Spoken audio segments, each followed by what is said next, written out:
प्रिय छात्रों, हमने आपको इसके पहले इंद्रवज्रा छंद का परिचय दिया था और उसी समय यह भी संकेत किया था कि उपेंद्र वज्रा छंद भी इंद्रवज्रा छंद के ही समान होता है। दोनों में बहुत साम्य है। उपेंद्र माने क्या होता है? उप इंद्र यानी इंद्र के जो पीछे है, इंद्र के समान है। देखिए, हमारे पुराणों में सारे देवताओं के माता पिता महर्षि कश्यप और देव माता अदिति बताई गई हैं। कश्यप और अदिति के गर्भ से 12 देवता पैदा हुए। उनमें सबसे बड़े का नाम था इंद्र और सबसे छोटे का नाम था उपेंद्र। उपेंद्र को ही संसार में भगवान वामन के नाम से भी ख्याति मिली है। तो ये 12 जो देवता हैं, इनका सामूहिक नाम है आदित्य। यद्यपि आदित्य के नाम से केवल सूर्य को लोग पहचानते हैं क्योंकि वो सबसे ज़्यादा तेजस्वी है, लेकिन सच पूछे तो 12 देवताओं को आदित्य ही कहा जाता है। तो जैसे इंद्र और उपेंद्र में सहोदर होने के नाते बड़ा साम्य है, ठीक उसी प्रकार इंद्रवज्रा और उपेंद्र वज्रा इन दोनों छंदों में भी बहुत ज़्यादा साम्य है। देखिए, ध्यान से सुनिए। वो समता मूलतः 3 प्रकार की है। पहली बात तो ये कि इंद्रवज्रा और उपेंद्र वज्रा दोनों वार्णिक छंद हैं, यानी दोनों का निर्माण अक्षरों की संख्या के आधार पर होता है। दूसरी समता ये है दोनों छंदों में कि दोनों ही छंदों में प्रत्येक चरण में 11-11 अक्षर होते हैं। इंद्रवज्रा में भी 11 अक्षर होते हैं और उपेंद्र वज्रा में भी 11 अक्षर होते हैं। तीसरी समता ये है कि इंद्रवज्रा और उपेंद्र वज्रा दोनों समवृत्त छंद हैं। अब ये शब्द मैं पहली बार आपको बता रहा हूँ, इसलिए आपके मन में ये कौतुक होगा कि ये समवृत्त कहाँ से आ गया। देखिए, ऐसा है कि मैंने पहले ही आपको बताया कि प्रत्येक छंद में 4 चरण होते हैं। यदि चारों चरण एकदम एक जैसे हों तो वह छंद समवृत्त कहा जाता है। यदि प्रथम और तृतीय, द्वितीय और चतुर्थ चरण आपस में बराबरी के हों तो उसको अर्ध समवृत्त कहते हैं। और यदि चारों चरण अलग अलग नाप के हों, अलग अलग लंबाई के हों, यानी एक दूसरे से मेल न खाते हों, तो ऐसे छंद को विषम वृत्त कहते हैं। और एक चौथा साम्य और भी है, वो उसकी चर्चा मैंने पिछले व्याख्यान में भी की थी कि जैसे इंद्रवज्रा में सांस एकदम चरण के अंत में ही रुकती है, उसी प्रकार उपेंद्र वज्रा में भी विराम जो है एकदम चरण के अंत में ही आता है, इसलिए इसको चरणांत यति कहते हैं। अब इतना जानने के बाद आइए विचार करते हैं कि उपेंद्र वज्रा का लक्षण क्या है। उपेंद्र वज्रा का लक्षण है उपेंद्र वज्रा जतजास्ततो गौ। जतजा माने जगण, तगण, फिर जगण और गौ माने 2 गुरु। तो चूंकि एक गण में 3 अक्षर होते हैं तो जतजा का मतलब क्या हुआ? जगण, तगण, जगण, यानी 3 गुणे 3 बराबर 9 अक्षर हो गए। और गौ माने 2 गुरु, तो 9 और 2 मिलाकर के 11 अक्षर हो गए। ये जतजास ततो गौ ये अपने आप में स्पष्ट कर देता है कि इस छंद का क्या लक्षण होगा। तो इसलिए मैंने कहा था, आपको समझाया था कि ये जब हम आपसे कहें कि जतजास ततो गौ, तो आप किताब खोल करके उसका स्वरूप मत देखने लगिए कि जगण किसे कहते हैं, तगण किसे कहते हैं। उसको तुरंत कंठस्थ होना चाहिए और तुरंत आपके मन में वो बात आ जानी चाहिए मेरे कहते ही। और इसके लिए मैंने आपको 2 श्लोक आपको हमने संकेत किए थे। एक बार फिर मैं दोहरा रहा हूँ ताकि आप उसको कंठस्थ कर लें कि इन गणों का स्वरूप क्या है। मस्त्रिगुरु त्रिलघुश्च नकारो भादि गुरु पुनरादि लघुर्यः जो गुरु मध्य गतोरल मध्य सोंत गुरु कथितोंस्त लघुस्तः। इसकी व्याख्या मैं कर चुका हूँ और आपको याद होगा। इससे भी सरल एक छोटा और मंत्र बता रहा हूँ, वो यदि आप याद कर लें तो इस श्लोक से भी ज़्यादा सुविधा आपको होगी। वो क्या है? आदि मध्यावसानेषु भजसा यान्ति गौरवम यरता लाघवम यान्ति मनौ तु गुरु लाघवम। कितना सुंदर, कितने संक्षेप में बता दिया आचार्य ने कि आदि मध्यावसानेषु माने आदि में, मध्य में और अंत में, इन तीनों स्थानों पर भजसा यान्ति गौरवम, भगण जगण और सगण क्रमशः गुरुत्व को प्राप्त करते हैं। यानी भगण जगण और सगण में क्रमशः प्रथम अक्षर, द्वितीय अक्षर और तृतीय अक्षर दीर्घ होगा। इसी तरह से यरता लाघवम यान्ति, इसी तरह से यगण रगण और तगण, इन तीनों गणों में इसी क्रम से लघु अक्षर आएगा।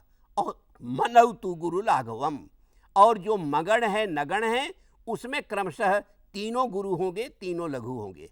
अब बताइए, छोटे से अनुष्टुप में, छोटे से श्लोक में आपको पूरा रहस्य जो है छंद शास्त्र का बता दिया।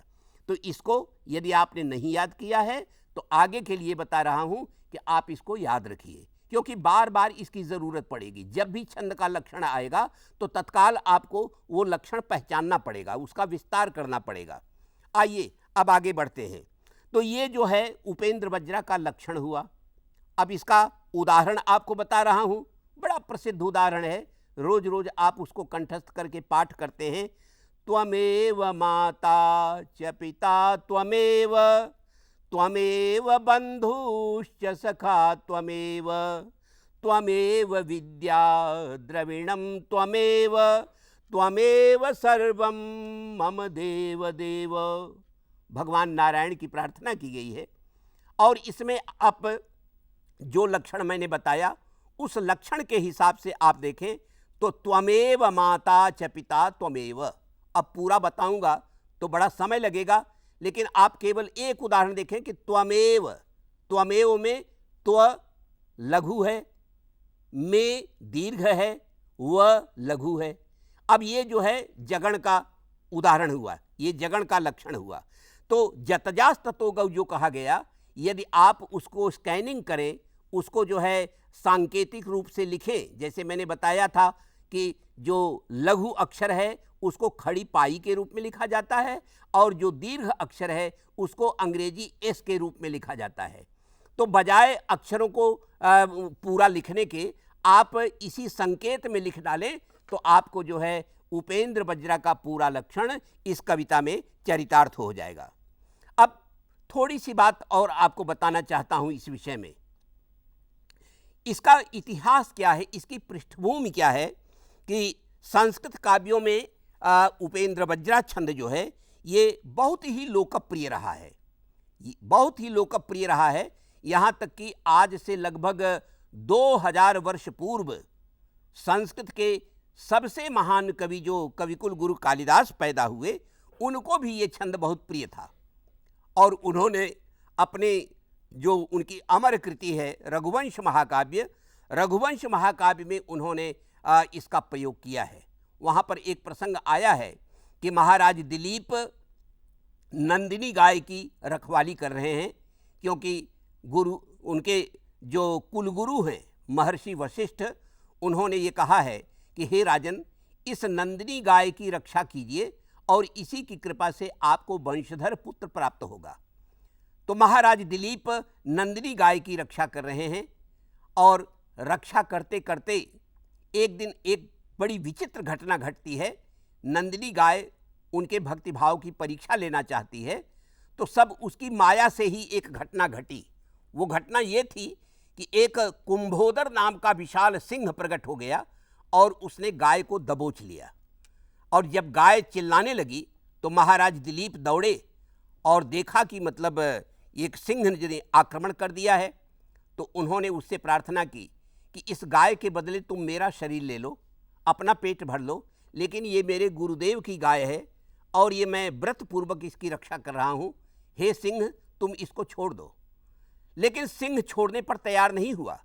उसने कहा कि हे राजन, मेरे ऊपर चलाया गया ये आपका बाण, ये आपके अस्त्र शस्त्र, ये बिल्कुल बेकार जाएंगे, क्योंकि मैं दिव्य सिंह हूँ और ये गाय जो है मेरी पहुँच में है और मेरा ये भक्ष्य है और मैं इसका भक्षण अवश्य करूँगा। बहरहाल ये कहानी आगे बढ़ती है। अंत में वो सिंह जो है प्रकट हो जाता है अपने मूल रूप में, और नंदिनी गाय भी प्रसन्न हो जाती है और कहती है कि बेटे, मैंने तो तुम्हारे भक्तिभाव की परीक्षा ले ली थी और तुम अपनी परीक्षा में खरे उतरे। अब तुम्हारी कामना परिपूर्ण होगी। मेरा दूध ले जा करके तुम रानी सुदक्षिणा को पिलाओ और वो गर्भवती होगी और तुम्हें एक तेजस्वी पुत्र प्राप्त होगा। इतना सुंदर वो प्रसंग आया हुआ है रघुवंश महाकाव्य में। वहीं का मैं एक श्लोक आपको सुना रहा हूँ कि कालिदास ने किस प्रकार उपेंद्र वज्रा छंद में उसको लिखा। इसमें जो है सिंह जो है राजा से कह रहा है, अलम महीपाल तव श्रमेण प्रयुक्तमप्यस्त्रमितो वृथा स्यात् न पादपोन्मूलन शक्तिरंहः शिलोच्चये मूर्छति मारुतस्य।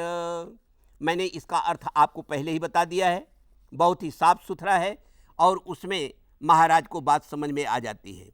हमारा जो सुभाषित साहित्य है संस्कृत का, सुभाषितकारों ने भी इस छंद का बहुत प्रयोग किया है और उसमें से एक पद्य मैं आपको सुना रहा हूँ। सुखस्य दुःखस्य न कोऽपि दाता परो ददातीति कुबुद्धिरेषा अहम करोमीति वृथाभिमानः स्वकर्म सूत्रैः ग्रथितो हि लोकः। प्रत्येक व्यक्ति को ये पद्य याद करने लायक है कि सुख और दुख का कोई दाता नहीं होता है। जबरदस्ती किसी पर ये दोष नहीं लगाना चाहिए, किसी पर इल्ज़ाम नहीं लगाना चाहिए, क्योंकि सुख और दुख का कोई दाता नहीं होता है। और किसी और ने हमको दुखी किया, किसी और ने हमको सुखी किया, ये भी एक प्रकार का मोह है। हम मोह के कारण ऐसा कहते हैं। सच बात तो ये है कि ये सुख और दुख ये अपने पूर्व जन्म में किए गए कर्मों का फल मात्र है। हम जो कुछ पहले किए हैं उसी के अनुकूल हमको इस जीवन में सुख और दुख प्राप्त होता है। यही जीवन का दर्शन है। तो बच्चों, मैं इन्हीं शब्दों के साथ और इसी व्याख्या के साथ आपको उपेंद्र वज्रा छंद का परिचय समाप्त करता हूँ। लेकिन योगीराज भर्तृहरि का नाम आपने सुना होगा। वो ईसा पूर्व प्रथम शताब्दी में पैदा हुए थे भर्तृहरि, और आज भी उनका गीत गांव गिराव में गाया जाता है। आगे चल कर के बहुत बड़े योगी हुए। उन्होंने एक बहुत सुंदर पद्य लिखा है, वो आपको कंठस्थ करना चाहिए। वो पद्य है, परोपकाराय फलन्ति वृक्षाः परोपकाराय वहन्ति नद्यः परोपकाराय दुहन्ति गावः परोपकारार्थमिदं शरीरम। ये जो पेड़ पौधे हैं ये फल किसके लिए पैदा करते हैं? फल फूल किसके लिए पैदा करते हैं? क्या अपने लिए? नहीं, दूसरों के लिए पैदा करते हैं, ताकि उनके फल से लोगों का पेट भरे, उनके फूल से देवताओं की पूजा हो। ये नदियाँ जो इतना मीठा जल निरंतर बहाती रहती हैं, क्या वो अपना पानी स्वयं पीती हैं? नहीं, वो सारे जीव जंतुओं के लिए, मनुष्यों के लिए जल का प्रवाह करती हैं, उनके लिए करती हैं। परोपकाराय दुहन्ति गावः, ये गायें जो दूध देती हैं, क्या वो दूध उनके फायदे के लिए होता है? नहीं, थोड़ा बहुत तो बछड़ा पीता है, नहीं तो मालिक जो उसका पालन पोषण कर रहा है वो उस गाय के दूध से उपकृत होता है। अंत में कवि कहता है कि परोपकारार्थमिदं शरीरम, ये शरीर ही मनुष्य की परोपकार के लिए है। इसका संकेत क्या है? संकेत ये है कि जिस शरीर से किसी पराये का उपकार नहीं हुआ वो शरीर व्यर्थ है, वो जन्म व्यर्थ है। तो ये परोपकार की महिमा से संबद्ध ये उपेंद्र वज्रा छंद में ये बात कही गई। यहीं इस पाठ को समाप्त करता हूँ। आगे फिर हम नए छंद से परिचित होंगे।